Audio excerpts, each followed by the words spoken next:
Okay, welcome everyone to class number 4. Is that correct? Number 4. All right, so on the agenda today, I don't know if people can see the board, but Amish butter timeline followed by free discussion. Amish butter timeline because it's so nicely and in a frothy way churned, and we should whip the butter and spread the butter and get after it. All right. So before we discuss, we're basically discussing Edward Ayers, the little book that many people are not here because they didn't get the book, which is like, that's a bad reason. Why they didn't show. It's a bad reason in this class. Like, that doesn't matter. I'm gonna give you a quick total timeline that might help kind of like stitch some things up if you think. I hope it does. That's my goal anyways. Of like, we've covered the following so far. Oh, here's a nice refresher. I look at it kind of like language learning, that maybe to the 3rd or 4th time you learn a certain phrase, or the 10th time you hear a word, you finally get it and you cannot take it out of your mind ever again. You will always know what blank means. And so if we review these things multiple times, hopefully get to a point where they become part of our long-term memory, etc. So timeline 1776 to 1880 or 1860, excuse me, because after today's discussion, after the game, the competition next Monday, like I said, once we start talking about secession, we never, what is the confusion over there? I see some like, It's private for one thing. well, I Just keep going. it looks like a husband and wife moment of like, what are you talking about? I thought it was about my class. I asked her, Okay. I asked her, who is this guy? Very much like, honey, what are you saying? Okay, private, I got it, all right. Sure, the timeline is private, everything's private. It was a Polish joke. The Polish joke. Yo, I was watching, guys, people are so freaking soft. Those things are so funny. Like I was watching Brittany Murphy and Ashton Kutcher in the movie Just Married, which is such bleeping garbage. The movie sucks. Like it's like if they parodied it, if it was a parody of a funny rom-com, it would still be garbage. But it's not. It's just terrible. But the only funny moment is when the wasp dad is like, yeah, she brought him home. He has no money, and he's an effing Polak also.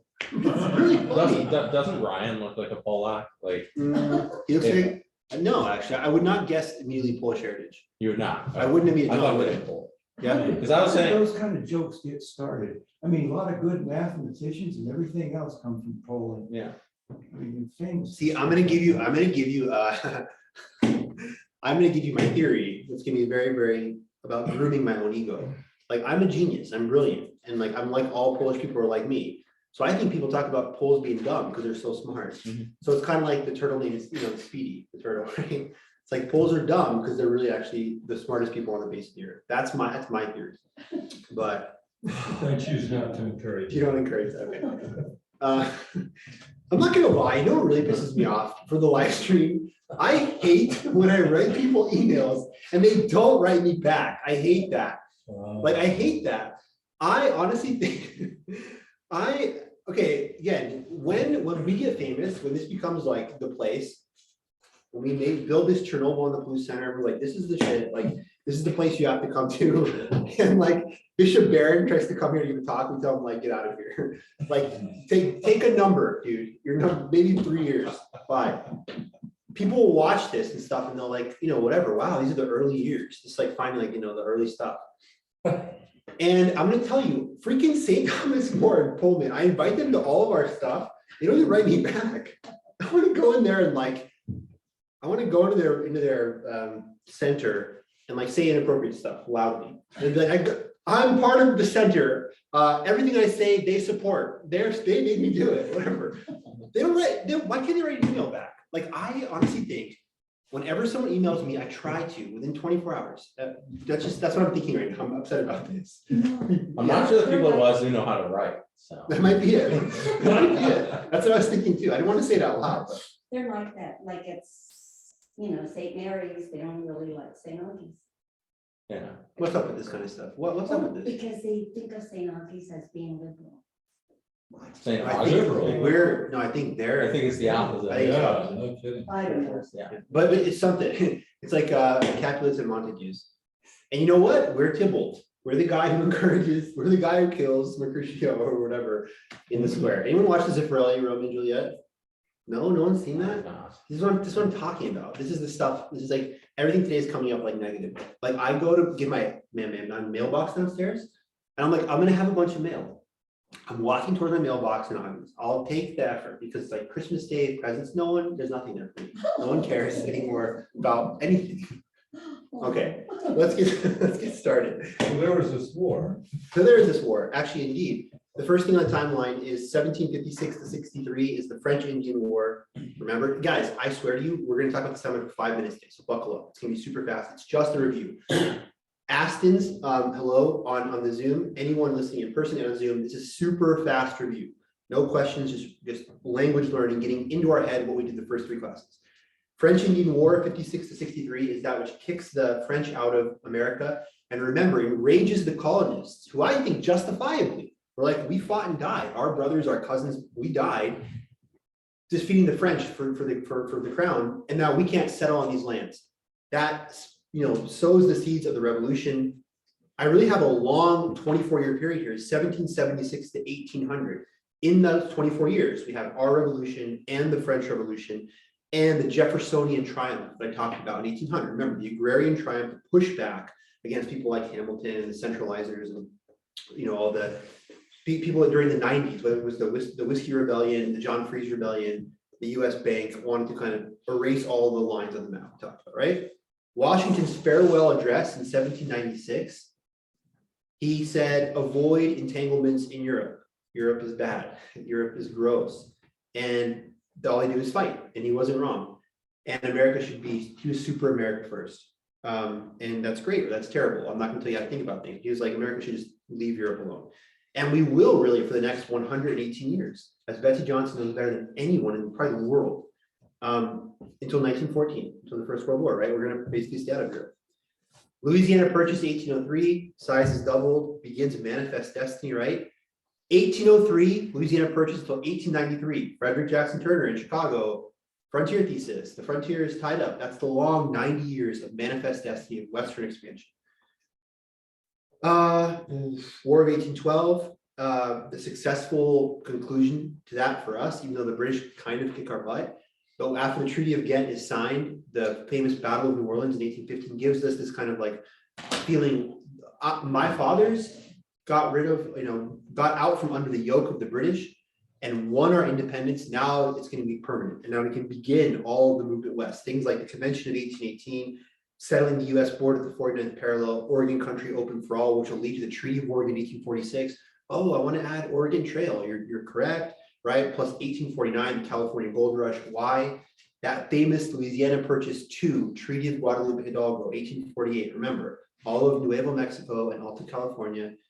And again, doubling, it was doubled with Louisiana Purchase, doubled again. We talked about the Mormons and their settlement of the Intermountain West. And then now we're really up to where we were in the last class, basically, right? The late 1840s and 50s. Compromise of 1850, California is a free state, popular sovereignty, slave trade banned in DC, but the Fugitive Slave Act. Kansas, Nebraska, Bleeding Kansas, Dred Scott, and John Brown, 1859. That is Amish butter whipped timeline. Does anyone have any questions on that? No questions on the timeline. You guys are like people not sending me mail. Betsy, would you mind sending me something from your personal address in Moscow to have the? I just sent you an email during the class because you complained about not responding. But see that, okay, so that's what I mean though. So, okay, I'm so grateful for like everything that you stand for. And that's brilliant. Thank you for doing that. Could you send me like an old school letter? Just make me feel like it was written by a warm hearth. Like you were sitting there and like scribbling furiously as the snow battered your windows through like, Tear stained. yeah, like, and then you can like email it from your house and the mailman will be like, why do I have to move this like 5 feet to about? Email it from my house. No, mail it by standard mail, by US Postal Service. Do people still do that? I would like that. I would like that personally. I do. I'm gonna see if you wrote back to my last email. Yeah, You did. They did. I Well, you honestly, see, I don't have your address in your house, so I couldn't do a personal letter to you. but no, like my mailbox here, you're welcome. I'll give you my personal house address, but I'm saying that I would like a mail in my mailbox downstairs, if you'll appreciate it. Oh, okay. Because I need my email Well, you guys constantly. know in your email mailbox now. Okay, that's not good enough, but When I mail him letters, I just write the address as Poland. I write downpollock.com. They find it. Like the movie. Yeah, like the movie. Speaking of Polacks, who That's one question. Who is Tadeusz Kosciuszko and why is he important? I wish I knew more about him, but he was a famous Polish officer. He fought in the revolution on the side of the Americans. And I'm probably doing a disservice to him, but imagine kind of like a super Polish neocon kind of guy today, in the sense that he had this great, super optimistic, like let's conquer the world for freedom and democracy, these high ideals. He, in fact, very beautifully, I think, helped arrange for the manumission, the freedom of some slaves, but also said that's not good enough. Like a lot of people just, oh, just what, whatever. He's like, free the slaves, but also provide for their education. Let's try to build like citizenry. Like he was very much about kind of social engineering. I mean, I'm saying this in a positive way of like, here's society and it's this. Let's apply to the psychomax values of freedom, democracy, popular sovereignty. I think he was involved with the Polish Constitution of 1791 too. The May 3rd Constitution. People don't know what I'm talking about, which I'm not surprised if you don't. It's actually the second, it was the first constitution in Europe, I think. I think it even predates somehow the French Constitution out of the Revolution. They have the Declaration of Rights of Man and Citizen, but I mean, I think the only constitution in the world of that kind of like real power to the people spirit is ours. Wasn't it partitioned around that time? Poland is partitioned, yeah, between in 1773, 93, and 95. And then it's off the map from 1795 until 1919. It's partitioned between Austria, Prussia, and Russia. There's a famous saying about Maria Theresa, the Austrian monarch, and in Polish, it rhymes in Polish that ona płakała, ale brała, which means, oh, she cried about it, but she still stole our land. Like, oh, that's like, oh, the crocodile tears. Like, thanks, she partitioned our land, but I mean, she really didn't want to. She was sad about it, but she still stole it. Aren't the Austrians kind of, as being Catholics, better remembered than the Protestant Prussians and the Russians? It depends. Poles and Russians hate each other, which is sad. Yeah, for I sure. like Russia a lot. Me too. But Yeah, Czechs hate Russians too. All Yeah. the Slavs west of Russia. sure, understandably, I don't get it. Understandably. It's definitely- But yeah, like Krakow, the city in the south. Anyone's been there? Anyone been to Krakow before? Actually not. You're missing out, mad. Large. Go. It's really beautiful. Imagine like if Paris, like Paris, but not lame. Like good. Isn't that what that? all No, Gdansk. Lech wants goes from Gdańsk or Danzig, the German port city on the Baltic Sea, about? from which you could swim to Greta if you want to Sweden. Swimming. Beowulf. Wouldn't it depend on your swimming? It would depend heavily on that, probably completely on your swimming ability. Beowulf did it though, so. Beowulf, okay, I imagine like, yeah, okay, can you, if your name is Beowulf, right? You have to like automatically be pretty ripped, like alpha. Can't be like, this guy, a Beowulf, he like is pushed around by people. Like, I wonder, like names are destiny, Dave, change your name at the courthouse to Beowulf Schmidt and then run for office. I'm just thinking, we And then said you know, about people vote for you. ripped and that name, et cetera. And then it just flashed on Arnold Schwarzenegger. Arnold is not a ripped name, I think. It's not, it's kind of Someone like kind of has to start. Arnold the librarian. Yeah. Arnold from the Magic School Bus. Well, there's a reason why Brutus. He was a Polak. A man He named was a Brutus was Polak. the one to end the I don't know. Roman kings and was also the man to end, a man named Brutus was the one who ended the Roman Republic in a way. Or how both the Judases saw themselves as freedom fighters for the Jewish people, I'd say. I think that was. And also Judas Maccabeus versus Judas Iscariot. Romulus, the first king of Rome, Augustus, the first emperor, and then Romulus Augustulus, the last emperor of Rome. Well, look, 800 more people have left the Zoom site.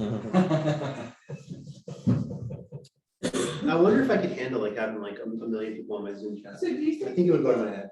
less people came today because they felt guilty because they hadn't done the reading and you thought you would put them on the spot? I'm not gonna lie, look, I am the very textbook definition of boy who cried wolf. I'll admit that sincerely. Like, actually, one of the hardest things for me to do would be to talk to like Bishop Peter or someone like that. I have to be serious the entire time. It'd be hard. So let me try right now. This is completely, also I have a deeply kind of like sincere side. I am so honored of the attendance that we had the first 3 days of class. This is great, like 10 people, there's 3 on Zoom, 12 total. I was just like over the moon with 20 or whatever. I bet there's a lot of different factors, a lot of the price. I think the ultimate factor, if I was in their shoes, I've always said this before, if I'm not getting credit for a class, That is a big thing, where it's like, there's no assignments. It's just the sheer force of the personality of the class. So all of us, the fun we have together and stuff, that's fun. But I'm not getting credit for, maybe I have errands to attend. I think Sophia is like, I want to award Sophia a medal. She's one of the greatest things I've ever had, like dedication. Sophia has a class until 1:30. I think she's gonna come afterwards, maybe. She's legit. She's like I wish like all students were like Sophia, we would be like back on Mars or something. Like yeah. Maria also. Maria's great too. Maria's wonderful. They're both so sweet, awesome. Yeah, like no joke. They're both super cool, super smart, great. I don't know, like, I don't think so, because I make fun of everyone, but it's always like with a hug, I've never been like, you didn't do the reading, get the hell out of my class. So maybe they felt like they couldn't add to the discussion, but I'll tell you why, au contraire, immediately. Because I have right here, Ayers, page 37 to 63, 12, 13 guiding questions. And then if you flip over this beautiful staple paper that I have Ayers 103 to 144 with, ooh, look at that, 5 questions. And then McPherson, I didn't list anything because his book is terrible. But I'm gonna guide, Sophia, we were literally just talking about you. If you want to, I swear. If we, Good things. I'm not even making a joke, there's only good things. How you're like the greatest student, the coolest person.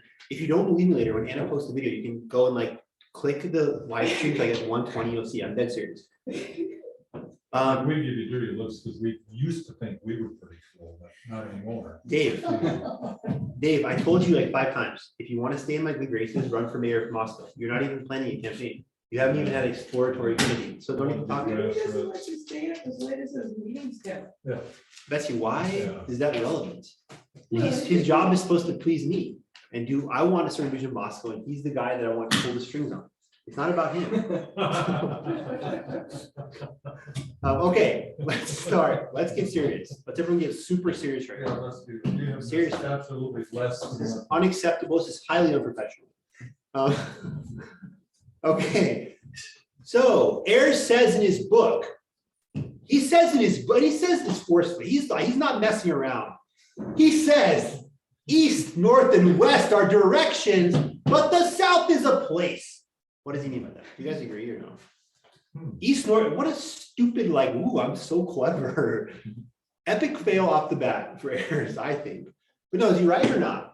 East, north, and west are a place, or directions. They're cardinal directions. Go this way. Go west, young man. South is a place. Thoughts? Yes, Why? because the South, quite a few people made it their home. Yeah, okay. I want to play very fair answer. I honestly, in the whole train of being here, I've rarely ever heard a bad answer. Like almost all answers are good. That's a good answer.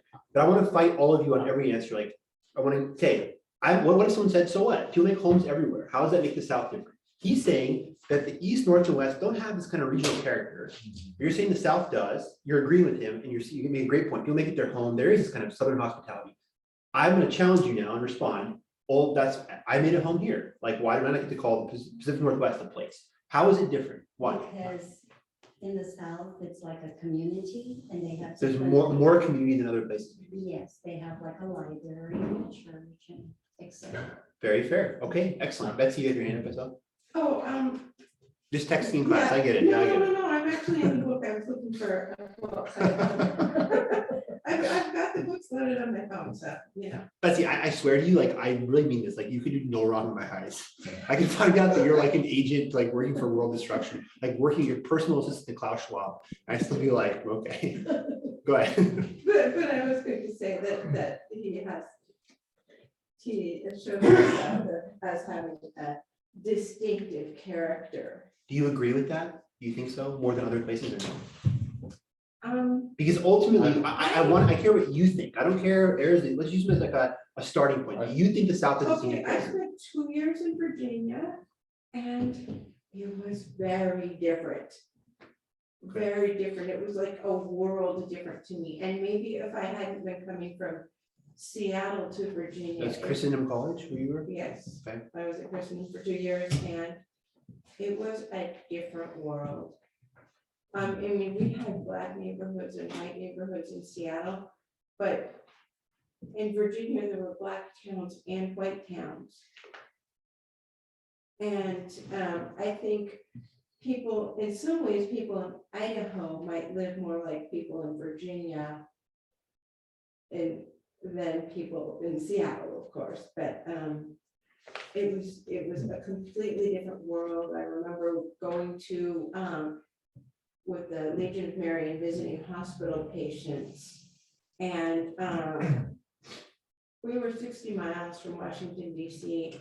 Most of those patients had never been there. It was way farther than they would have traveled. Okay, Wouldn't someone from there say that this is completely different though? Yeah, that's what I was. Like, We didn't know. yeah, but this time out, Like, this I know my this is mom, the, like, this is has- the good fly in the ointment I want all of us to do, these discussions. Because I want to kind of like go full Socrates, where he's the gadfly, and like reduce to his finest thing. Let's actually find out, as you're trotting this path well, is he right at all? Because if the way, first of all, so far, and I'll stop with all the compliments, but I mean, excellent, great. But so far, anyone has said so far about the South being a distinct place is things that are true everywhere. There's community, there's like, churches, there's, okay, sadly, this idea of like black and white segregation, he's gonna challenge that immediately in a second.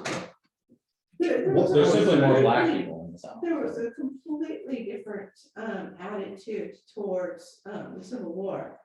There was I hadn't ever seen trucks with gun racks and Confederate flags all over the place until I was in Virginia, and then it was normal.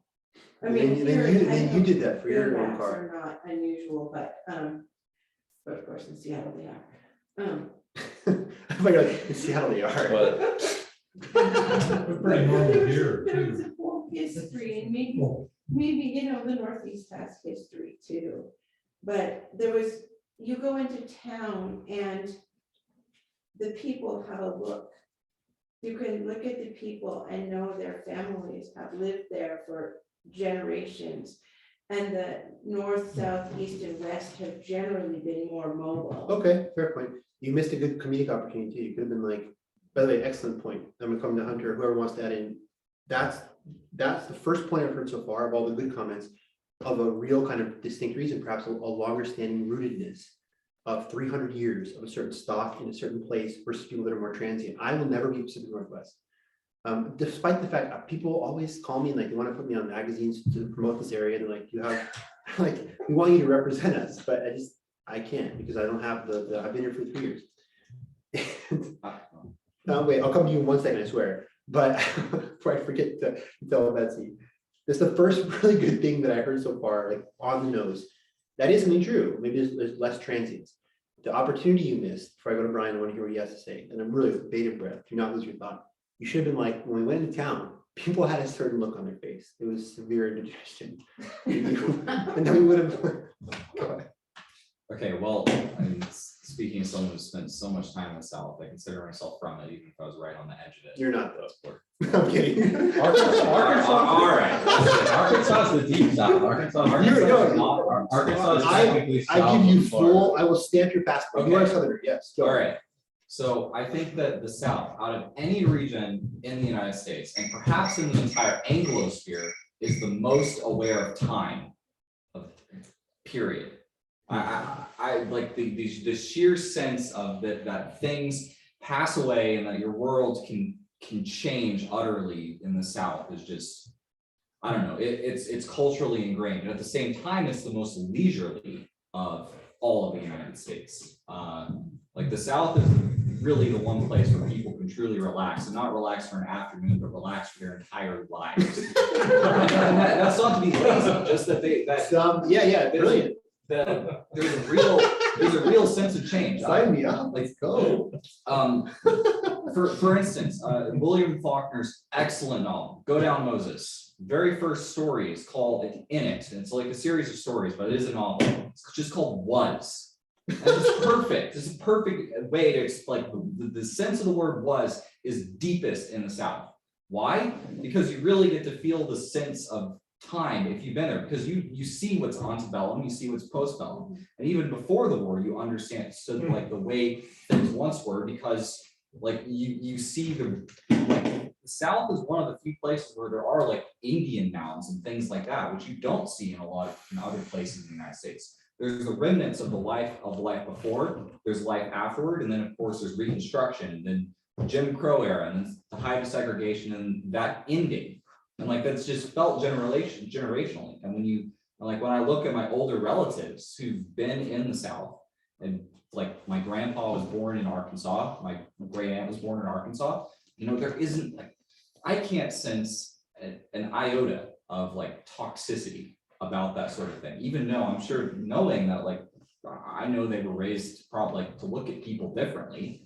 And I'm not casting any judgment on that one way or the other, just to say that like, you can feel it. There's a real sense of things that people in the South are far more aware of the changes in reality that have happened over the past 60, 70 years than anyone else is. And I mean, I'm not like, I don't know, I'm with a crowd of older people here, but like the change in our society, like just how, just how artificial things are now versus almost everywhere in the United States is just so shocking to me. When I was just born right on the edge of when that artificiality was really starting to peak, and I'm seeing like Walmart land like build up more and more and lose its Southern character more and more. And yet it's the Southern character is still all there. There's just other stuff that's there as well. Can I ask you, you're from Arkansas? Yeah. Okay, how did it come to pass that Kansas is pronounced Kansas and Arkansas isn't pronounced Arkansas? What is going on there? I think they're just different words. They're different etymologies. I'm not sure actually. Except that me like the hillbillies in the hills, like God bless them, they were pronouncing Arkansas since the beginning of time, and Oh, they were French, gonna stop. right? It is French. I think it's a French spelling of an Indian word. I think I know the etymology of this. There's a group of people that are trying to get out to West, right? To go in Kansas, right? And there's a family and they had a bunch of kids, and the older son was really annoying, right? And he's like, Mom, Pa, where are we headed? And they're like, we're going to Kansas, right? And he's like, oh, Kansas. And the mom got really mad, and she's like, fine, we're just gonna stay here. And his like exclamation was, oh, Kansas, was Arkansas, and it got named after that. And just annoying kid and petulance. That's how the name came about. Brian's explanation. It's Ryan, not Brian. Ryan. Why do I think your name's Brian? Yeah. I told you that last time. You said that last time. Yeah. Ryan, Yeah. thank You you need to so listen to much. the things I say. I'm usually. Dude, I do. Seriously, I was seriously gonna like, I would like put Brian down for you on like state documents. Your name's My whole Ryan. family seems to think your name is Brian. Good. This is freaking, We'll fix that. this guy, no, time out. I'm sorry. No, I wait. don't know. B is all. Wait a second. This is like a Vatican-like idea here at Augie's. Like, it's not really on U of I, it's a Vatican thing, right? In the real world, you can be Ryan. You were Brian here. You're not Ryan. Okay? No, I'm not Ryan. Thank you. Me and Ryan are silent. Exactly. No, like, thank you for telling me. I honestly would have taken that forever. Like, I'm actually seriously, my whole worldview is shaken now because I've heard everyone call you Brian. Good. What is your last name? Alexander. That is a sweet name. That's a really cool name. It'd be better if it was Brian Alexander, but Ryan, it's okay. Everything that Ryan said was great, and I agree with him. And actually, him and Betsy kind of made a similar point. And this is what I mean about people who miss the class because they're intimidated, like whatever, like, wow, first of all, epic fail on cowardice. We don't want those people. Are those people going to have our back in the foxhole? No, if they can't even come to discuss a book, we don't want them here. Don't let the door hit you on the way out. We've gone through one freaking question and we spent 20 minutes because the content is so good. I think what the two of you said, and I know I mean it seriously, I think what the two of you said, kind of building off the earlier points of place and all that, yes, I will say in like 5 seconds, before I read Barbara's excellent comment, thank you, Barbara, for using the chat. Please continue to do so. It makes us feel like we're all in it together despite being virtual and hybrid, whatever. So I'll get to your comment in a second. Unlike Ryan, unlike Betsy, well, no, Betsy, I probably have more Southern cred than you. I lived in Mississippi for 5 years. You do have. I probably do. But I'm not a Southerner. I'm like the most Yankee. I'm a Yankee Pollock guy, right? And I will say that I loved the South, like gross level, and agree it's super distinct. I think it's super, super cool. And I found most people in the South overall, yeah, like this, your point earlier, in the South, it's like they don't have walk and don't walk on their lights. It's mosey and don't mosey. Yeah, like relax forever. Yeah. And I knew this guy, Alan, and he's the most Southern man I've ever known in my life. He was a fellow grad student with me who actually won a Grammy Award playing banjo with Alison Krauss. I'm dead serious. I'm not kidding. But he's so weird that usually the story goes the opposite, right? Like, oh, music didn't work out, so I have to do boring history.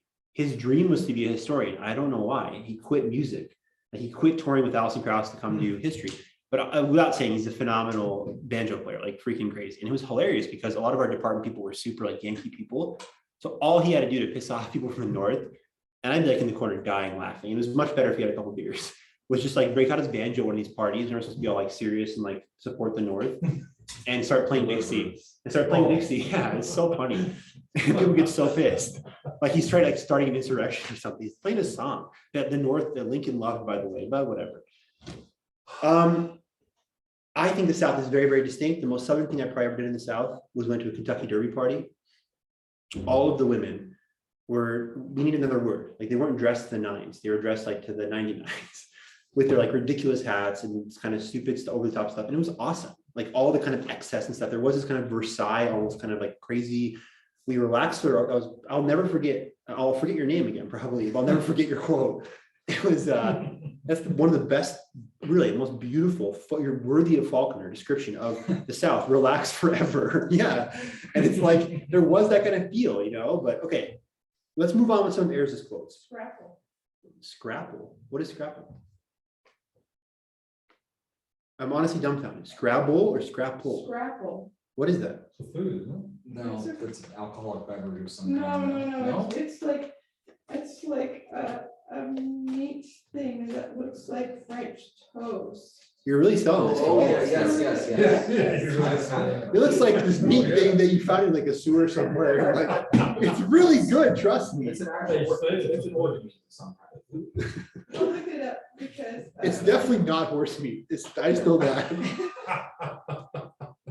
Trigger. I mean, a realistic average is the South cuisine's another big thing. Like, there are New York dishes, really. Apple pie is one, I guess, but that's just. No, but you're right. There is like a thing like a Southern mama will lay out like a 4-course meal. Yeah, it's awesome. Okay, it's a mush of pork scraps and trimmings combined with cornmeal, wheat flour, often buckwheat flour and spices. The mush is formed into a semi-solid congealed loaf, and slices of the scrapple are then hand fried before serving. Scraps of meat left over from butchering, not used or sold elsewhere, were made into scrapple to avoid waste. You missed wanting. Scrapple is best known as an American food of the southern mid-Atlantic states. Sounds like it'd be good with Tabasco, for sure. That sounds good. I think there's one. Actually, I don't know. I think you missed the ingredient where it's like best eaten after a night party in moonshine. You can't see her straight. You can't see straight. Remember your name. Maybe, but Like, oh. I made the horrible mistake of thinking it was French toast. Did you put maple syrup on it? it'd probably be fine with maple syrup. Yeah. Maple syrup and Tabasco. Yeah. Okay, all right. Enough of these shenanigans. Let's be serious. Too much laughter in this class. You know, there's some What did people. Barbara had to say. Barbara, thank you very much. Sincerely, thank you. Yeah, Barbara had a great quote. I'll read it verbatim. And Barbara, once more, allow me to thank you, especially double thank you for forgetting to read your quote. Have you seen the bumper stickers? Quote, Northern Idaho is a state of mind. Southern Idaho is a mindless state. It's been a few years since I saw one, but they were around when we first moved to Northern Idaho from Southern Idaho. Yeah, Boise's the worst, agreed. We currently see some real divisions just in the state. Barbara, you're absolutely right. I've mentioned this many times. My wife, Kate, is from the Boise area, from Nampa. And she says how much she hates in Boise the kind of like native Idahoan stickers or like the blue girl in a red state.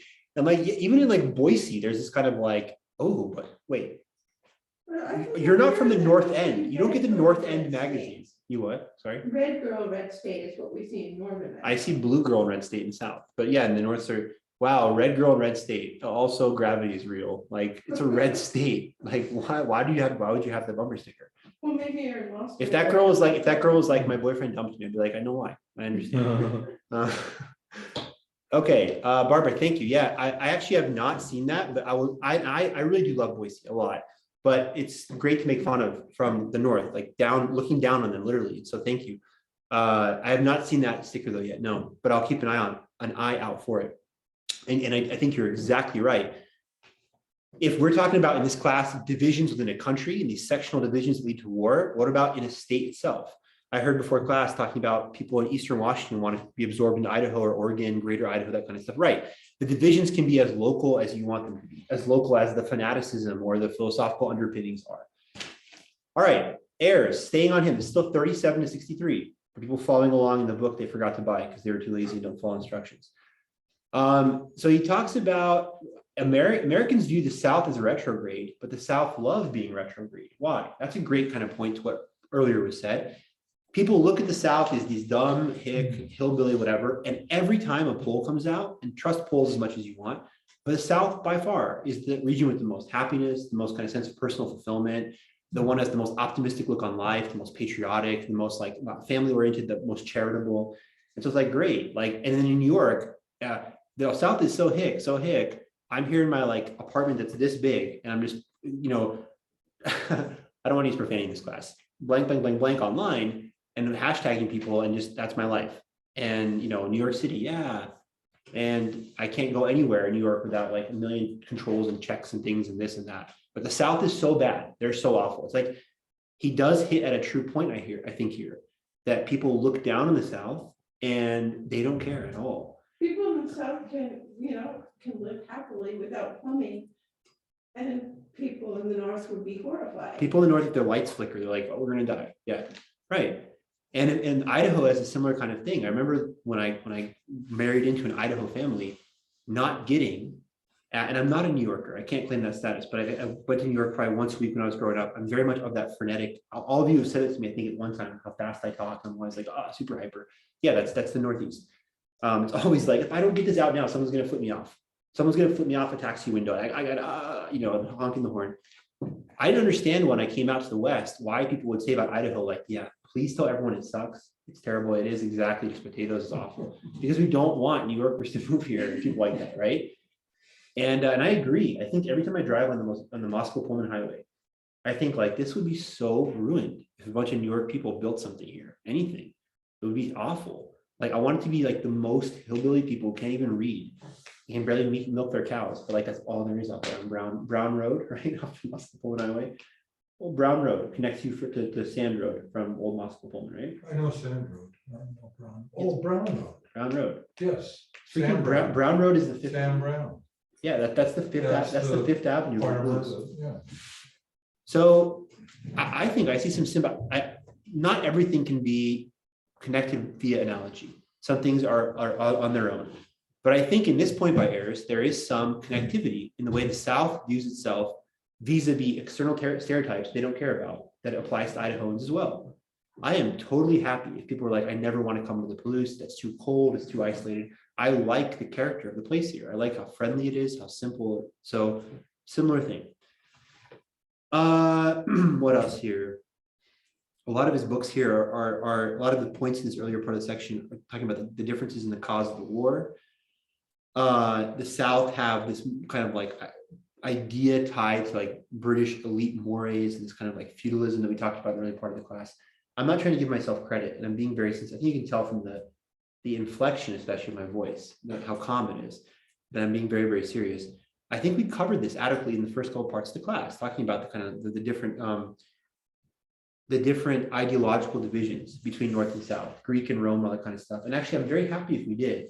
If when you read this, or if you've already read it, Betsy has her electronic book, but when you go through it, you're like, oh, I remember in that class, and then Dave made a really good point about whatever, and like, if a lot of things meld together, and we discuss them double, like in our lectures, but plus the reading material, you're going to leave the class like knowing a bunch of stuff. I feel very confident. People like Sophia and Maria, I could ask them in 10 years, like, tell me something about Verdun, the song.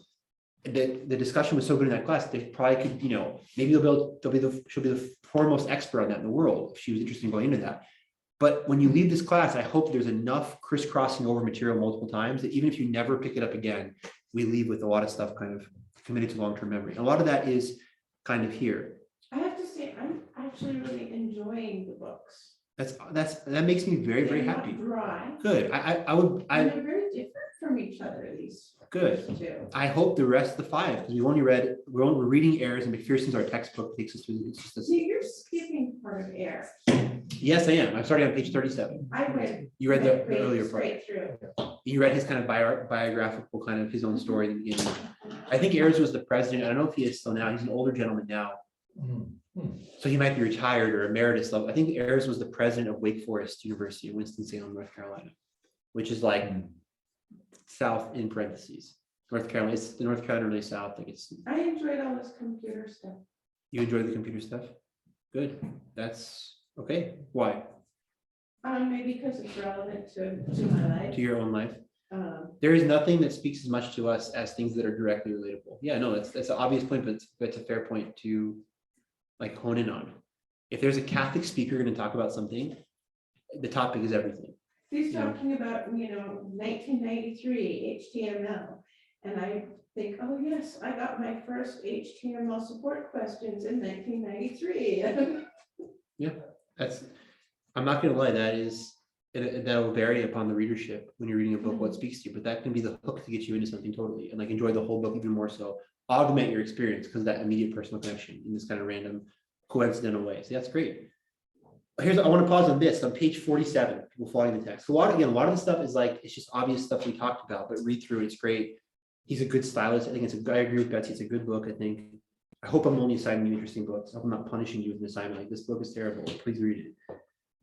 He talks about some of our Catholic authors in the South, especially Walker Percy. Listen, my friends. Okay, I'm going to ask a question. I'm going to be silent. It's a multi-pronged question. Does everyone know who Walker Percy is? 2, what is he about? If you can't answer the first question, the second one automatic is epic fail. Is prerequisite denied, you can't enter the class. So, okay. Anyone know anything about Walker Percy? You love him. I really love him a lot. I do. If I don't like being like a fan of things like too hard. It's gross. Like, whoa, just everything about this, it's like just yucky, you know? And I think actually thank God for Catholicism. Like I worship Jesus Christ. I have a man who's also God, who I worship and like adore and follow totally. I don't want to have other like passion attachments. Like Walker Percy is a dude. He's whatever. But I do, if I had to honestly list top 5 authors, like he's legit. Like I would just put him in my top 5 favorite. And I'm not being sarcastic. Who cares what I think? You might hate his work. I'll tell you all about him in like a 3-second, hopefully 3-minute thing. Anyone know him at all? You've heard of him? I haven't read any. What have you heard about him? I know he's a highly comedic writer. He's absolutely hilarious. I know that He's absolutely hilarious. Yeah, I know that he's, well, I think really tries to live the spirit, I don't know, right, fulfill the spirit of like, I guess Saint Francis, just kind of laughing at life, maybe in a way. Yeah, but he's really dark though too. Right. I was Yeah. about to say that he's also, he, from my understanding, he's a lot like Flannery O'Connor. A lot or not like? Well, a lot like Flannery O'Connor in sort of themes he writes about and just sort of tragic everyday circumstances. Maybe. Okay, so But- I love Flannery O'Connor too. She's awesome. Flannery O'Connor, unfortunately, is like knee-jerk love. Like everyone's like, she's great. Why? Because everyone said she's awesome. Like there's that, which is kind of gross. Like read Flannery O'Connor for yourself and tell me if you like it. Don't just go I Flannery. appreciate her more than Walker Percy. You do? myself. Okay, tell me why. Compare and contrast why. Because Walker Percy's a white man, he's sexist, right? And Flannery O'Connor's a woman, so support him. Yeah. Why really? I think she's better at portraying things and giving such concrete pictures, horrifying as they are, that she's good at getting to truths in her way. I think he's more sort of actively negative in the way he does Okay, things, fair enough. right? For the purpose of not dwelling too long on this, we're actually are making good progress, especially if you had the opportunity to read it. Like class technically runs at 2:30, so we're actually doing very good on time. And I said I wouldn't, but I will again compliment all of you. Like this is what's fun about these discussions. The lectures, as you know, they're very highly planned. We just have a thing to focus on. Once we get to next Thursday, it's like, we're gonna talk about secession. I'll make a lot of rabbit holes, I bet, but we're gonna talk about that thing only. In these discussions, whatever we read in the book can take us off from, many different places, and we've been doing them, which is awesome. Very fair. And like, there's no accounting for taste. Like, if people say don't like either of them, love both of them, I have to read more of him. well, too. then here's my argument for reading them both. On Flannery O'Connor quickly, I find Flannery O'Connor actually like mad depresso. Like, she's really, really dark. I like her a lot, but like her book, Wise Blood is like, wow. Like, it's good. Who has read Wise Blood? Wise Blood is like wicked depressing. Is anyone, you know what Wise Blood is about? We Discussed it, okay. Yeah, I remember. Did All we right. read it in his class? Hmm? Did we read it in your? We read a Walker Percy book in my class, maybe two. But We read did we Movie Goer read two. Flannery Oh, we- O'Connor? Did we read did, Wise Blood? We did Wise Blood. We yeah. maybe discussed Wise Blood, I forget, I don't remember. I don't know. I read It's nice, Wise it's Blood nice, a few no, times. it's nice, thank That God. was the preacher and the blind. Is that? Hazel Mills is a preacher who loses his faith, tries to found the first church of Christ without Christ. Like, he's an atheist church preacher guy, goes and seduces this young girl, a preacher. She's actually trying to seduce him. They find this mummified baby that's like 2,000 years old, 2,000 years old, steal it from the museum. He throws it against a wall, it explodes, super grotesque. He kills a guy with a car, and then he wants to do penance, and he ends up dead in a ditch. The end. Well, like, he it's- blinds himself. He He's blinds not himself with a blind lie. at the Yeah, end. He's copying that blind preacher who isn't really blind. exactly. Ollie Ray, yeah, the guy he runs over with the car, exactly. Who's the charlatan. It's a great, Flannery O'Connor is awesome. Walker Percy, now Ryan, not Brian. Well, no, this is the Vatican. Brian said before. Ryan Alexander. I will never forget again. I'm really bad with names, but once I know that is Ryan Alexander with the great comments, I'll never forget that ever, forever. You take that to the bank. Ryan said that Walker Percy is funny, and I really agree with you. That's awesome. You know that without even having read him. Like, that is his reputation. Walker Percy came from very, very kind of tough circumstances. I think like 3 of his family members committed suicide. Like, his mom died in a car accident, but they thought it was suicide. Like, his dad, his uncle. So, and Walker Percy was raised an atheist and was super follow the science guy. He would have like worked for the CDC today. Like, he was an atheist and just like, he actually wanted to become a medical doctor. His bed's stricken with tuberculosis, I think, and that's when he has this great conversion experience in the hospital. And his first book is written later in life. He's 45 years old already, called The Moviegoer, wins the National Book Award. Actually beat out Joseph Heller's Catch-22 and the book and the famous movie thereof. Percy is called by many people like R. Dostoevsky. He's kind of like a psychological writer, and I agree. And The Moviegoer is basically about like, yeah, you should feel depressed in the depressing world we live in. And so your point exactly brilliant from before about how artificial it is and fake. And you're saying, oh, when were you born? In the 90s? When did you Yeah, birthday? 97. All right, he's saying that 97, wow, he's like 40 years before that, it was already artificial and fake and Disney and stuff. And he's like, his main character, Binks, in The Moviegoer, is like that.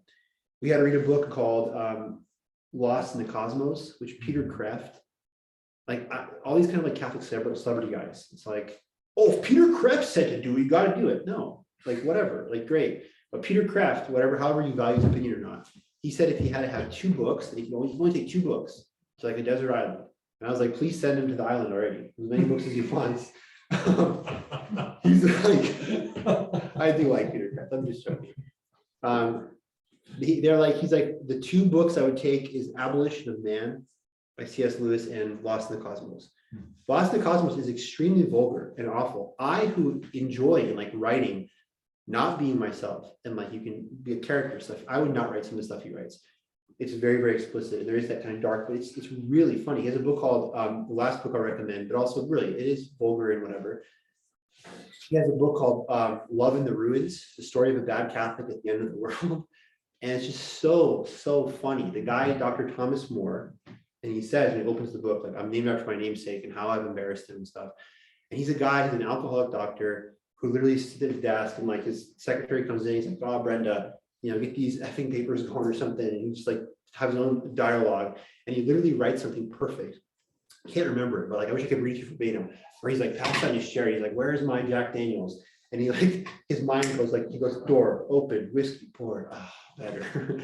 And like, he's just the worst guy. He ends up becoming a polygamist in the story, where like these 3 women who hate him or something, like secretly though they want to marry him. He's like, okay. So he like holds up in a hotel with them and they're gonna wait the end of the world. And he ended up becoming like a secular Benedictine, whatever that means, like an oblate of the order or something. But he was like super, super devout Catholic. Who, last point on Walker Percy, if you ever doubt, if you're ever like, my atheist friend who knows I go to mass, doesn't care at all, like, you never know. Walker Percy, the only reason he converted, the only reason the seeds were planted to become a devout Catholic, like he died and was the rest of his life, God rest his soul, was not the deathbed, but the bedridden experience. That was the kind of tipping point. But it was because in college, when he was still a devout atheist, his roommate every morning would go to daily mass. And Walker Percy was like, what an idiot. Like, why is he doing that? Like 6 o'clock, but it never left his head. And when all the things kind of came together, it was right because of that guy's example, that unknown saint who just that quietly got up and went to mass daily. And Percy's, we're done with him. I've spent too much time. Percy is very vulgar, explicit. Don't lose your train of thought. I'll come to you in 1 second. He's vulgar, explicit, yucky. I love him because he embraces the grossness of the world and says, this is what original sin looks like. And it's really this bad. And it's actually this funny. Christ is the solution. But he does it in a beautiful, sly-like serpent way, not like, I went to this Catholic conference, and this guy shined a laser in my face, and the music was great, and then it's awesome. And yeah, it's not like that. Like he's like, you have to actually be a big boy or big girl and read real stuff and think about serious problems. And it's just, he's very, very, he's only for serious, please, only serious readers apply. Okay. But I cannot repeat some of the funny stuff in his work. It's so awful, but you're like, he nailed that. That's exactly the problem in society today or whatever. Thank you for your patience. Please, but I have a question. Please. So, from what I'm hearing, Walker Percy is a dark person. How does he compare with Saint Francis? I love Saint Francis. Also, I'll explain to you. I would not call him a dark person at all. Okay. G.K. Chesterton said, what the definition of a saint is always to do in society what is lacking. And that's the actual antidote to the poison of society. But often the saint, because he's so one way, is actually mistaken for the poison and is killed. That's why Christ says, you build the memorials to the prophets you stoned to death, to the Sadducees or the Pharisees at one point in the Gospels. If you, not you individually, you, a person, if all you think about like Christianity should be like, hi, welcome to our church. Great to have you here. Have a seat. You're awesome. Jesus loves you. First of all, thank God. Tell people Jesus loves them. Jesus Christ is the only answer. Praise God a billion. God bless all those like ear to ear Protestants. God bless them, right? But if that's your only understanding, then it's like Walker Percy will come off as kind of like, he seems like a pretty sinful, gross guy, some stuff he writes about.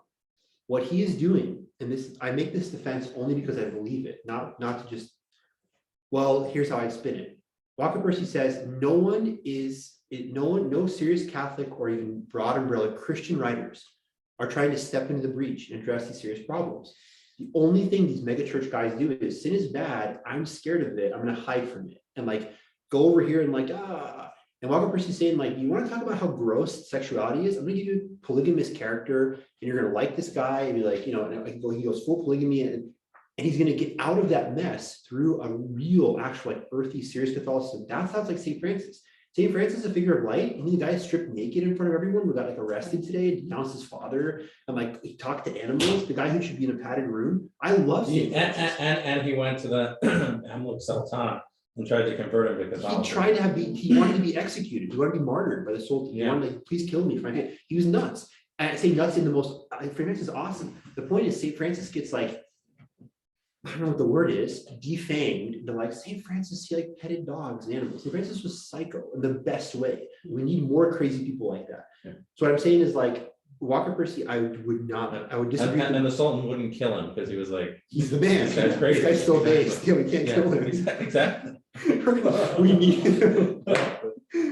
Right. Wait, if this guy really wants to die, we can't actually. Yeah, exactly. I think like, if only my jihadis were like, yeah, this exactly. Yeah, exactly. I'm serious. So like, when you're talking about like this positive view on Christianity, God bless you. God bless people like that. I hope the classic, very Protestant kind of modern thing. I hope that like I bring light to people, that I'm a nice person. That's great. But what I'm saying is, if society really is falling apart at the seams, everyone can't just be like la la la la la la all the time. And Walker Percy's not. And he shows you kind of like, you don't want God, you want to choose sin, your passions. This is what happens. You end up the alcoholic doctor with 3 wives, the women themselves who've been ruined by these fake ideas and stuff. Everyone's ruined and damaged. but here's the way out. And then a person might say like, wow, I struggle with blank, blank, blank, blank, blank. Finally, someone is saying, I struggle with that too, and showing me a way out, not saying, oh, you struggle, you like, you're promiscuous, well, you're a dirty person, and just get out. Come back when you're clean, that kind of stuff.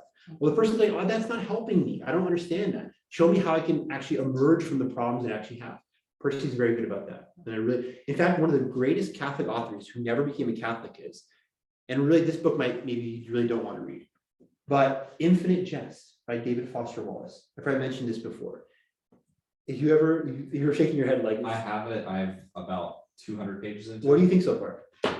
I think some of the things, like one of the conversations in it, the diction was brilliant. I mean, there's some sections that are a slog, but there was like an excellent conversation on depression that was It's just amazing. It was better than anything any psychiatrist could ever say. Exactly. I love David Foster Wallace. David Foster Wallace committed suicide in 2008. They got him mercy on his soul. I hope he's in heaven. I hope he repented, whatever way known to God. To like get to the end where like God got mercy on him. He can't write news, so he's dead. And he had a very, very troubled life. Very troubled life. Self-trouble. Like did a bunch of drugs, was in and out of rehab. In that story, that the whole drug, if you got into Gately yet in the Boston Narcotics Anonymous. It skips around everywhere, right? Yeah. But that's a lot of on his own experience. He went to Harvard for like a semester in philosophy, just did mad drugs. And he actually failed RCIA twice. And whatever that means, your smile is perfect. It's like, what does that mean, right? How do you fail RCIA?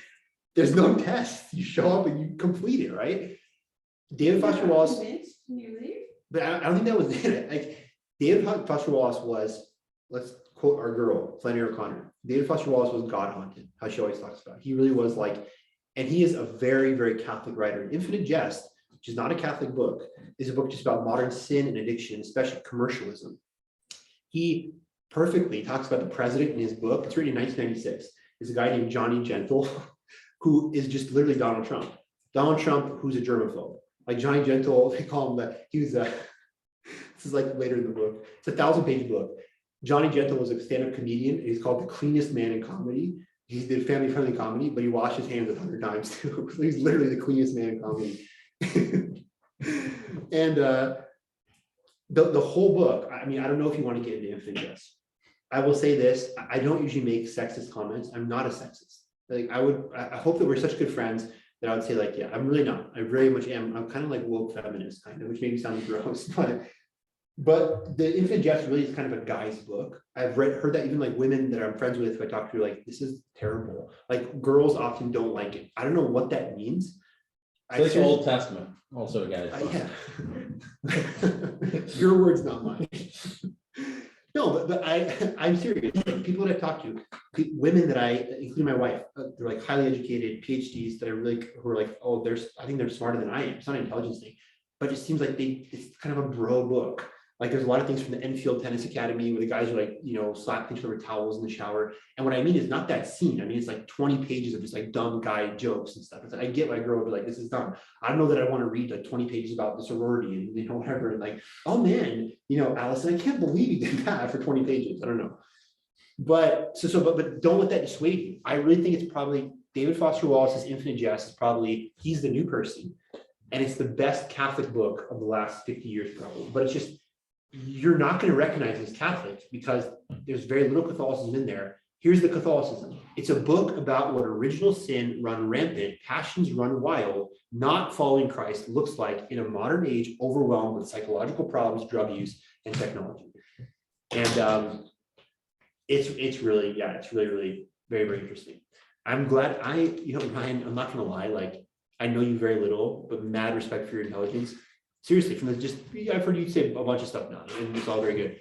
I'm not surprised at all that you're reading it or into it. I think you do. I think most people in this class probably would enjoy it simply because it is very much like I want to get into an intellectual thing, philosophical slot. The fact that we have these classes together, you obviously like that kind of stuff. So I recommend it to everyone. So CIA failure, I wonder, he's kind of my generation. He was born in 62. So a couple years older, but basically my generation. Think about what RCIA was for a lot of people during my generation. Yeah, Very much touchy-feely, a very. but how do you little on feel about this substance. doctrine? Look in the mirror, touch your heart with your head. Yeah. Yeah, From yeah. what I understand, sorry, to Go interrupt, ahead. but from what I understand about his personality, he did not need that. That was like the last thing that he needed was the touch. He needed to be told, this is real. Yeah. Period, real. Yeah, he was like, yeah. Capital letters. Yes, There's- maybe that he did not encounter. the type Agreed. of art. Yeah, there's real good, there's real good interviews with him online. He was like a real, like very strange personality. I say that as a compliment. I mean that. Like, I love strange people, like people that are, there are good people that are strange and bad strange people. Like, being normal doesn't mean you're a good person. There's a lot of normal people who are horrible, you know, dictators or whatever, right? They're not mutually exclusive. David Foster Wallace is kind of a weird guy in a good way, I think, and very interested in mathematics. He was into like Wittgenstein, these like Okay, you weird. convinced me to try reading. Betsy, it's okay. Wittgenstein, It's a 1,000-page book. But the funniest part is, so it's set in the future. Everything is so commercialized. Hello, welcome. Charlotte, are you coming to the talk tonight? Yes. You and Eli are in the talk. I'm so excited. I invited you to come, and I said, if you come, you'll be in the talk. You guys are both in the talk. You made it. Yeah. Congratulations and welcome to class. Have you ever heard of David Foster Wallace's Infinite Jest? No. You have to read it What immediately. if she doesn't like it? I don't care. I care. I care that she does, that I tell her to read it, whether she likes it or not. If she's already read it, that's enough for me, you know, starts it. This is the discussion. You came at the perfect time. We have like 20 minutes left. It is a book, without rehashing everything I just said a couple minutes ago, it's a book about like original sin in society, people not choosing God, choosing drugs and psychoanalytics instead, and blah, blah, blah. We're talking about Walker Percy, and I was arguing, and I do think it's true, that it's probably the most Catholic book of the last 50 years, I think. My sell point to you, like, well, I got to do it now. It's mathematics. There's lots of computers in there too, from 1993. I love that anecdote. That's true. You read something like that, you know, this book is for me. He in his alternate timeline, things have become so grossly over commercialized. The years are sponsored. So it's the year of the Whopper, the year of Glad, the year of the Depends undergarment. I'm dead serious. And it's like, it's really, really good, but it's weird because do you have the version where you have endnotes or footnotes? I have endnotes, unfortunately. I wish I had a footnoted version. Well, so endnotes, like there's parts where like he'll read it and have an endnote, and it's like you have to flip it. You're constantly flipping to the back of the book. The book is 1,100 pages long, 900 pages of text, 200 pages of footnotes. And you have to have time to flip to the back and read this long kind of thing. The funniest thing, this is the last thing I'll say, because I'm fine we talked about this today. This is more important than anything Edward Harris has ever done, let's be honest, right, Trish? The best part, his father, have you got to the part where his father, the filmography, James Incandenza? Yes, I do remember. Okay. I have read through the film. So the family is really, really important. This Incandenza family. The son is a punter for the Arizona Cardinals. And he's a complete scumbag. Like, you want to have, he's a dark character. He's a really bad, think about NFL player, thinks he's the man, acts like that. Like, that's exactly what this character is like. Hal is the 17-year-old kid who's kind of the protagonist of the story, goes to this Enfield Tennis Academy. But his father's a famous filmmaker, and Foster Wallace in the book at one point in this footnote lists like 40 films that he did. And the filmography is hilarious. Like, the names of the films are so funny. And the best one is that he said, in the book, James Incandenza put up a poster in like Berkeley or Harvard, one of these like, you know, we're better than everyone places, right? But we have no actual brain cells. And the poster was like, do not come to this movie, right? You will waste your money. Have I told you this story before? No. Do not come to this movie. So of course, all the Berkeley people are like, oh, I gotta come. You know, it's like avant-garde. I gotta be there. And they show up and they sit down and the screen is reflecting back at them. And they sit down and they're like, okay. And on the screen is us in the theater. And people get really pissed and more pissed. It's like 25 minutes, start at 9 o'clock. And Incandenza does not turn off the screen until the last person leaves. Like, how stupid is the person going to be and sit there and be like, yep, there's no movie. He warned me on the poster, do not come. It's just a projection back on me. And it doesn't end until I leave. So the film has an undetermined length because it depends upon how dumb the audience is. And when they get that it's time for them to leave. And I just wasted $10 on my thing. There's so many good insights. Like, yeah, I can't speak more highly of this without getting like gross. Like, I think I like him more than Walker Percy. So we talked about him, that's good, successful class. What else from 37 to 63? He talks about the Civil War being kind of unlikely. He says the US has a history of averted crises. He says this, which I really agree with, because I double started. Charlotte, even from your vantage point, you can see there's 2 stars on point number 12, right?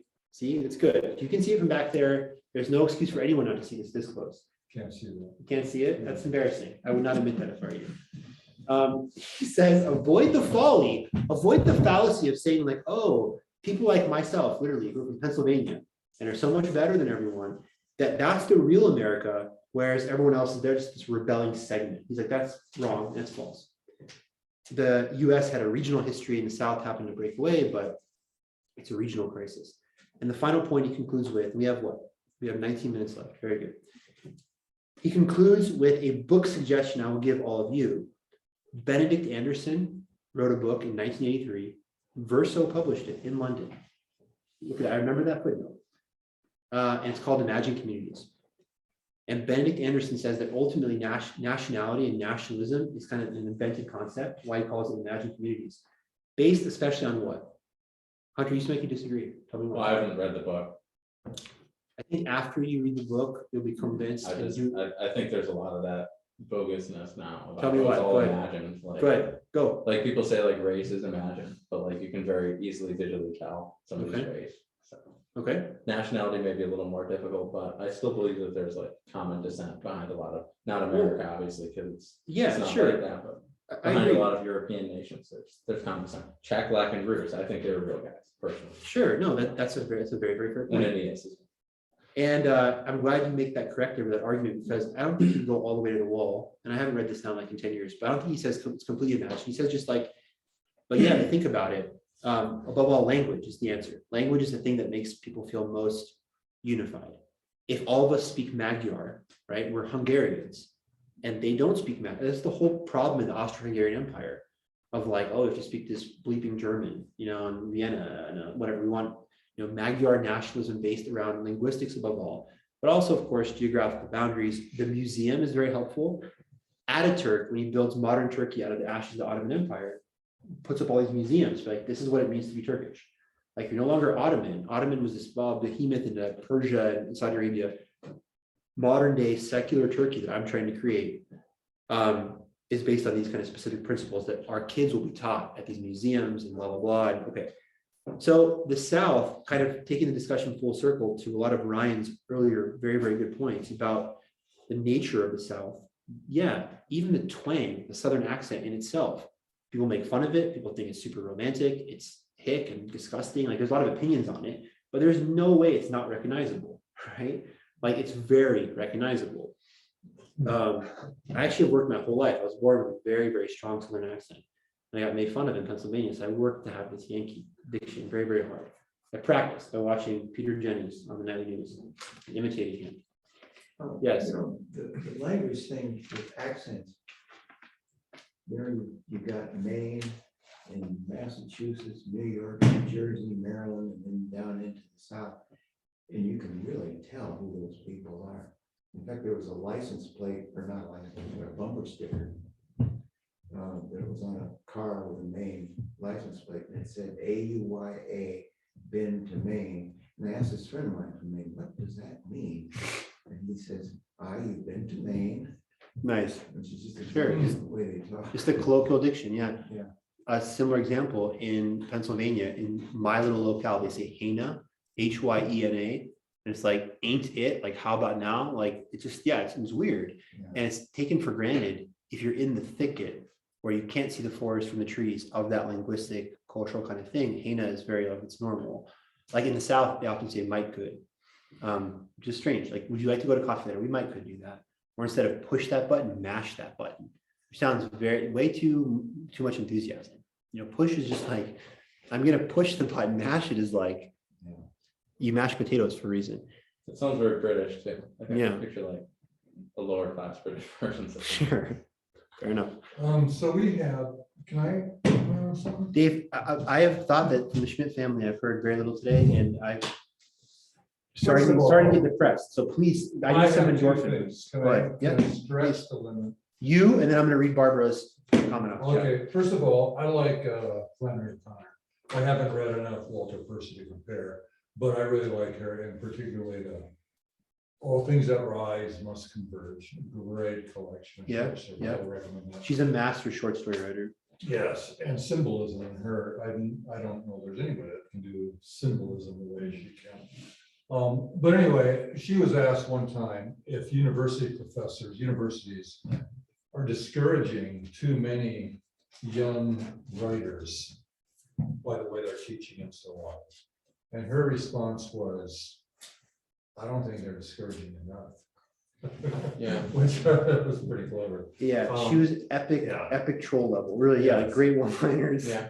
But the other thing is this, as you talk about language being kind of that defining characteristic, that cohesion, and I think that's probably true. And along with that also was mentioned the culture and history and so on. As we're still, believe it or not, discussing the Civil War, I think in another maybe new way a little bit, all these destruction of the Robert E. Lee statues, Stonewall Jackson, all these, their history. If the South is in fact a place, not a direction, and even if we have difficulty with some of that history, and we can go to the north, we can go anywhere to find difficulties with history. I just wonder if I were in fact from the South and a modern Southerner, and I see the world even from within, we need to erase, everything that we came from, good and bad. It's got to be the most horrendous experience for a true Southerner. Even though you're not in favor of slavery, obviously, or hopefully, Yeah. Well, etc. see, but there's okay. That's brilliant. And Barbara, I promise I'll get your quote in 3 seconds. Thank you for your patience as always. And I've kind of already read it from this vantage point. It's a very good one, it looks like. So I'll read it to everyone in a second. But on that point, I encourage all of you. It is good, Bessie. It's very, very good. Wait till you hear it. I I'm promise. just in a hurry. You're making us wait to hear her book. You know what? I'm not gonna read it now. I will feast the rest of the day of your. No. Go try. I'll read it. it Go to ahead. Betsy, go ahead. Try it. Try to take the computer. Yeah, I think I can get it before you can. I'm not reading the comment now just to make Betsy angry. I will join the Zoom session. Ooh, then I just got destroyed. After we zoom on for 12 minutes, you win. There's a gentleman named H.G. Edgerton, I think, who people do not know what to do with. He is an African-American man from the South who is a diehard Confederate supporter. And it's not a joke. And he dresses up in like Confederate gear, which I'm not a fan of Civil War reenactment. I find it just honestly very cheesy, like very Comic-Con. Like I go as Captain America too. It's like, but H.G. Edgerton is a very articulate, well-spoken African-American man from the South who supports the Confederacy. And the New York Times died, right? Like there's these simplistic things like, oh, okay, everyone who is Black in the South hated the Confederacy. Everyone who's white loved Lincoln. I honestly believe that. It sounds cliche, but like we are made in the image likeness of God. We are unique people. I continue with the cheesy cliches. Everyone's as unique as their fingerprint. All of you are very special boys and special girls. But it's true. Like people are people. And this guy just believes this for some reason. People hate him because they're like, dude, you're like rooting the message. What does that even mean? He's a person. And exactly, it's more complicated. Everything is always more complicated than people want it to be. Always. It's just everything is always more complicated. It's never the full story. You mentioned earlier just about things like Trump and like in the recent election, like more Mexican Americans voted for Trump than ever. How is that possible? Oh, like because they're people, right? People have individual thoughts and they just do, right? And I promise, I realize more and more the older I get, I can't judge anyone. Like, of course, Christ is Christ for a reason. And he says that because he's God and it's just objectively true. But I see that the perennial wisdom of those words of pass no judgment, because like you cannot get into someone's heart and know really why they do what they do. So it's like your point about how that must be destructive for Southerners and all that. It's just, it's so much deeper and complex than people want it to be. In fact, I'm now on Barbara, I'm gonna read your quote first. In the last 10 minutes, I'll finish up with the second part, errors 103, 104, 144. Gracjan, why are you not going to talk about McPherson 6-46? And I'll respond to that question. That I told you McPherson is like our Wikipedia article in this class. McPherson is the kind of underlying chronological facts that I have already told you, but in a funnier and better way than boring James McPherson. But if you missed some stuff, you want him to review it for you, please do. He's not boring. He's very exciting. McPherson is a Civil War historian / rapper.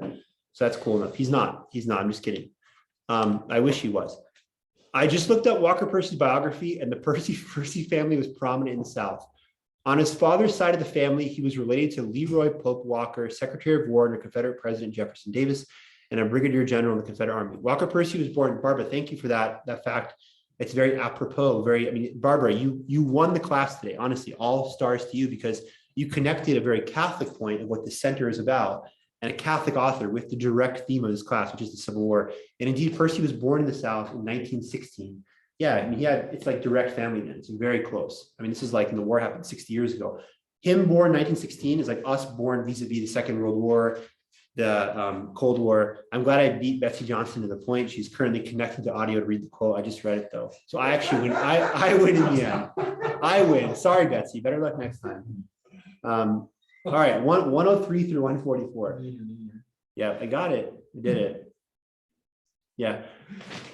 I want to go out in the center of Moscow and go under Friendship Square. People always protest, right? And they're so annoying. And they're always protesting whatever, Christchurch versus the liberals and blah, blah. And I want to come out and they have no idea what I'm protesting, be like, but I'm a person too. What I believe matters. Is that not enough? I just yelled that on Moscow. I'm like, what are you about? And I'm like, I'm just trying to find my voice, man.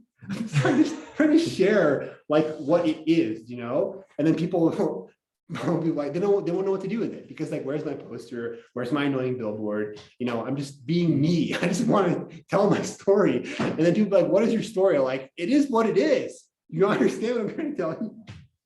Just do that. That'd be fun.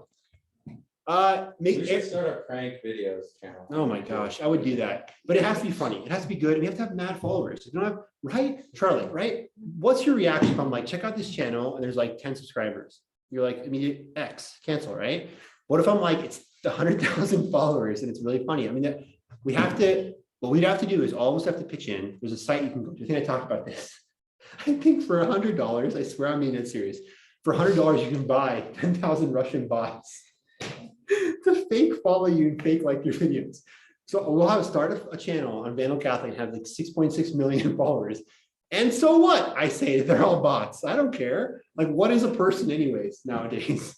What does it mean to be real online? And then we'll have all these fake comments and stuff. The problem is the bots don't know how to make cool comments. Like if Charlotte commented on a video, she'd probably write something really articulate and like funny. A bot is going to be like, great job, keep up the excellent work, mate, or some kind of crap like that. So yeah, we'll have to work out the details, but Russian bots must be enabled. Speaking of bots, by the way, I just noticed the first 3 lectures are now posted on YouTube. Thanks to Anna Kreslins. Anna Kreslins, if you're listening on the Zoom, you are never underappreciated for all you do for the St. Augustine Center. Thank you. And tonight, will that be on the? Oh man. Okay. So okay, That's guys. being recorded and will be- Yes, I have 6 minutes. I have 6 minutes to talk about 41 pages of Bears. Will I get it done? Yes, because I can do anything. Of course I will. But we're running out of precious time. We have 6 minutes left. I want to invite all of you cordially. Please get people to come tonight. I actually really don't care, but maybe. I don't care who shows up. Whoever comes normally is enough, but maybe try to get a bunch of people there. Get like 200 people, get U of I pissed at us. Like, Omicron is raging. Why are there all these? We'll see. It's tonight. Before that, there's way more important stuff and cooler stuff. Like adoration, I think at 4, there's mass, and there's dinner at 6. At 6:30, I will talk. And if people haven't seen it yet, go ahead. Have you seen the promo video yet? Go. Who has not seen the promo video? Yeah, I saw it. Okay, Is there an go. actual I was promo gonna video? watch. There is. Do you want me to show you the promo video in class? If you have 1 minute left, I'll show you. It's on Instagram. Yeah. Sure. I'll show you all the promo video. Yeah. And then guys, go and like bot it. Like do like put on a loop to have like crank up the views. There's like crappy views now. It's been 1,000 views. Get to like 900,000 views. I want to have online be so fake. I want everything to be fake about it. We have 5 minutes. If I found out like Kim Kardashian, all her followers are fake, I would respect her, not the opposite. Like that's funny. She has a good sense of humor. Errors 103 to 144. On page 104, he asks, is it clear the Union fought for something entirely good? Did they really fight for slavery? We're going to talk about that in this class. The Emancipation Proclamation is issued September 22nd, 1862. That's not when the war starts. That's 18 months after the war starts. Lincoln issues it. And by the way, the great emancipator Lincoln says, if you're a slave in the rebelling states, you're free, but not if you're enslaved in the North. It only applied to the enslaved states. Again, this complex human kind of thing. He talks a lot about historiography. Please, I am a historian. I have a PhD in history. That's my super nerd thing. That's my Comic-Con. That's my dressing up like Captain America shtick. Between page 111 and 126, there's a good historiography, which is like a history of history, what historians have said. Maybe go and look at that if you're interested, like all the revisionism, the economic interpretations, the agrarian constitutionalism, the slavery is definitely the only cause of the war. Wait a second, 1980s were involved. This is post-Vietnam, Cold War. Mr. Gorbachev turned down that wall, so war is good. Neocon, a lot of kind of stuff like that is in there. And the last good question before I show you the Instagram video, because I want to do that more than discuss this. We discussed it enough. We discussed it enough right? Enough rabbit holes. We went full rabbit hole today. We went full Alice in Wonderland today. But we talked about David Foster Wallace, which is positive. What is the role of modernity, the creation of modernity out of the Civil War? Guys, I want to make a very serious point before I show you the Instagram. This was a great class, and next class is going to be very fun too. It's going to be even more nonsensical because it's the competition. I mean, it's gonna be fun, but like it's gonna be, but like next Thursday, I kid you not, strap on your whatever extra tight belt, get ready to come work, like come in a freaking hard hat, because we are gonna over the next month like mine the Civil War, and I want you like in there digging the coal and being like, let me up, and I'm like, get me freaking 2 more buckets, and you bring it up, I'm like, I want 10 more buckets. We're gonna be going hard on the chronology 24/7 the next month. It's gonna be really, Is it really a fun. mining analogy or a cotton analogy? It's a mining analogy. There's a funny miner joke. Well, I want to hear a Pollock miner joke. Yes. These two guys, these miners are down in the mine, and they're down there. And the Pollock guy says to his Pollock friend, they're all Poles in the mine. He's like, Stanley, why do we have to be down here in the mine while Mr. Stevenson, Mr. Wasp, is up in the office? The guy's like, I don't know. You should go ask him. And the guy goes up there and he goes, Mr. Wasp guy, why are you up here in the office making the money? We have to be in the mine. And he's like, well, it's a matter of intelligence. He's like, how so? And so the Wasp guy goes, he's like, all right, you see this right here? I want you to punch my hand as hard as you can. I can't do that, Mr. Wasp boss. No, I want you to punch my hand. So the guy rears back, he pulls over, boom. Oh, and he's like, you get why you're in the mine? He's like, yes, I get it. He goes down, his friend asks him, did you find out why we're in the mine? He's like, yeah, I did. Okay, I want you to punch my hand. Okay, on that note, and for those of you that are too thick to realize what happened next, he's like, boom, and that's it. All right, Barbara, you are the coolest person of all time. Your dedication to the Zoom link, I love it. Thank you. Thank you for being here. I hope you can join us tonight on Zoom on the Zoom link to your Betsy's question. Yeah, the passcode is 2324. But I mean, it'll be recorded for later. See you all. Yeah, it'll be recorded. Yes. Thank you all. I'll see you all on. Well, have a good weekend. I'll see you next Monday.